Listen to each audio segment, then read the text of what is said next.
Bonsoir à tous et bienvenue dans ce bref tour de l'actualité. Depuis hier, les fidèles musulmans de Côte d'Ivoire ont entamé le dernier virage du Ramadan.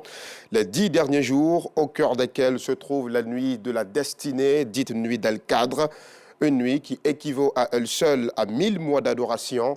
Et personne ne veut la manquer, alors les mosquées partout sont prises d'assaut à partir de minuit. Les fidèles musulmans, qu'ils soient au bureau ou à la maison, consacrent leur temps libre à des prières et des invocations. Chacun implore le pardon de Dieu pour la rémission de ses péchés. Il prie tard la nuit jusqu'à 3 heures du matin avant la prise du sahour.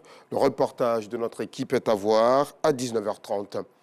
Et nous l'avons appris il y a quelques instants, le Conseil national de sécurité note avec satisfaction que la pandémie de Covid-19 est largement sous contrôle dans notre pays. Le CNS lève donc avec effet immédiat l'état d'urgence sanitaire et allège le dispositif de contrôle à l'aéroport Félix Houphouët-Boigny d'Abidjan. Après son sacre à l'émission Variétoscope, ce grand programme des vacances de la RTI, le groupe Nouvelle Vision du Woroba a permis la construction d'un dispensaire et une maternité, un don de la Loterie nationale de Côte d'Ivoire. C'est sur une parcelle de 2 hectares octroyée par une famille de la localité dans le département de Mankono que seront construits ces 2 centres de santé. La pose de la première pierre s'est faite récemment en présence de Kamara Oumar Nargil, coordonnateur général de l'émission, représentant le directeur général de la RTI. Le reportage de Parga Sorokone d'Emadongui.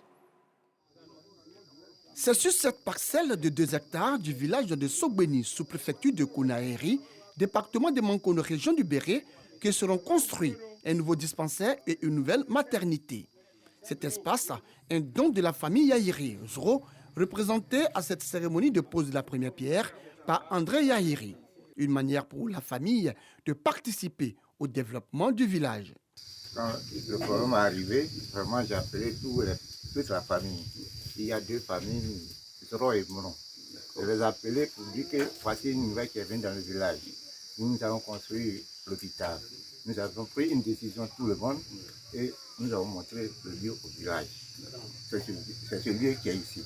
Ces 2 hectares de terrain ont été octroyés symboliquement à travers des civilités et la signature d'une attestation de cession aux autorités villageoises. Ce que moi je vois, quand je l'ai trouvé, puis il m'a passé cette parcelle, je le salue beaucoup. Tout le monde était d'accord. On avait réuni là-dessus, personne n'a refusé. Et je le salue d'abord, la première chose. La construction du nouveau dispensaire et de la nouvelle maternité à Sogbeni, un don de la Loterie nationale de Côte d'Ivoire, l'ONACI, au groupe Nouvelle Vision de Woroba, vainqueur de l'édition 2022 de la grande émission de la RTI Variétoscope. L'histoire retiendra que le premier dispensaire et la première maternité de Sogbeni ont vu le jour grâce aux filles et aux fils du village vainqueur des Variétoscopes 2022 de la radio-télévision ivoirienne. La RTI, qui était représentée à cette cérémonie de pose de la première pierre et de la visite du site par Kamara Oumar Norgil, coordonnateur général de l'émission. Il était accompagné du député suppléant de Kounaïri, l'honorable Khalil Koulibaly. Et vous ne le saviez peut-être pas, mais notre pays, la Côte d'Ivoire, enregistre le 3e taux le plus élevé de suicide en Afrique.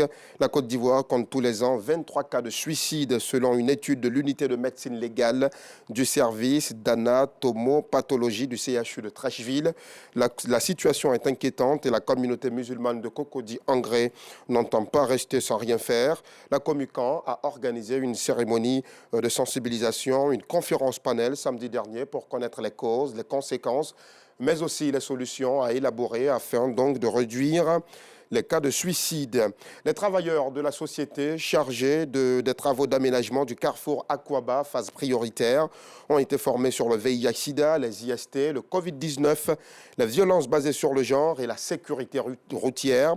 C'était le samedi 25 mars 2023 à l'occasion de la journée de sensibilisation organisée par l'ONG interafricaine pour la promotion de la santé et des droits humains. L'organisation était appuyée dans cette cérémonie par l'AGEROUTE.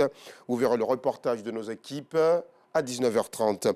Et pour finir, au Mali, Daesh a capturé Tidermen dans la nuit de lundi à mardi. Cette localité est située à quelques dizaines de kilomètres au nord de Ménaka.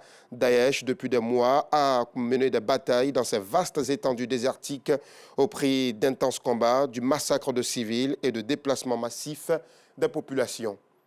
On arrive au terme de ce bref tour de l'actualité. Merci de nous avoir suivis.